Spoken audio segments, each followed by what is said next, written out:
আসসালামু আলাইকুম। আমি মোহাম্মদ শামসুল ইসলাম, লক্ষ্য চাকরির প্রস্তুতি অনলাইন প্ল্যাটফর্ম থেকে আজকে বাংলা একাডেমি এবং বাংলা একাডেমি পুরস্কার নিয়ে আলোচনা করব। চলেন।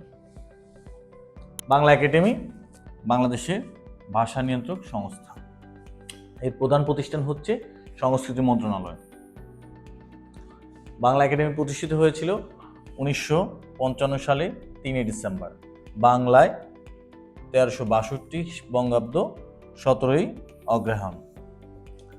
বাংলা একাডেমি পুরস্কার প্রদান করা হয় 1960 সাল থেকে। 1985, 1997 এবং 2000 খ্রিস্টাব্দে বাংলা একাডেমি পুরস্কার প্রদান করা হয়নি। বাংলা একাডেমি পুরস্কার বাংলা একাডেমির প্রথম প্রকাশিত বই লাইলি মজনু। বইটি আহমদ শরীফ সম্পাদিত, দৌলত উজির বাহারাম খান রচিত। বাংলা একাডেমির প্রথম সচিব মোহাম্মদ বরকতুল্লাহ। প্রথম পরিচালক নিযুক্ত হন অধ্যাপক ডক্টর মোহাম্মদ এনামুল হক। প্রথম মহাপরিচালক মাজারুল ইসলাম। বর্তমান মহাপরিচালক ডক্টর মোহাম্মদ আজম। বাংলা একাডেমির প্রথম সভাপতি মোহাম্মদ আকরাম খাঁ।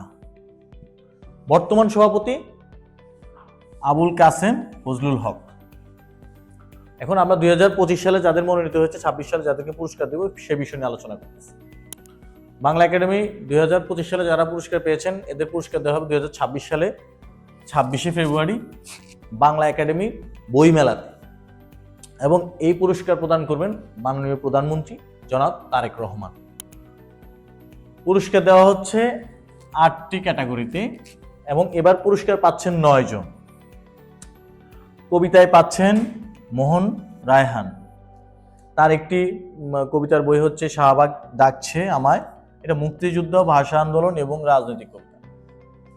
কথা সাহিত্য ক্যাটাগরিতে পাচ্ছেন নাসিমা আনিস। তিনি তৃতীয় লিঙ্গ নিয়ে একটি প্রথম উপন্যাস লিখেছিলেন মোহিনীর থান। প্রবন্ধ এবং গদ্যে সৈয়দ আজিজুল হক। শিশু সাহিত্য এটা পাচ্ছেন হাসান হাফিজ। তো হাসান হাফিজ শিশু ও কিশোর প্রতিষ্ঠান চাঁদের হাটের প্রতিষ্ঠাতা।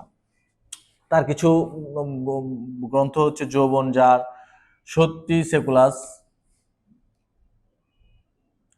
টাকডুম টাকডুম বাজে, বিদেশিনী বধূ। অনুবাদ ক্যাটাগরিতে পাচ্ছেন আলী আহমদ। গবেষণা ক্যাটাগরিতে পাচ্ছেন মোস্তফা মজিদ ও ইসরায়েল খান।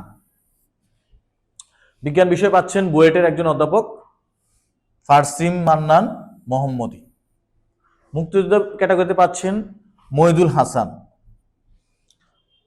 এখন আপনাদের জন্য একটা কুইজ ছিল, যে সেটা হচ্ছে বাংলা একাডেমির মূল ভবনের নাম কি ছিল শুরু থেকে। উত্তরটি আপনারা কমেন্ট বক্সে জানান।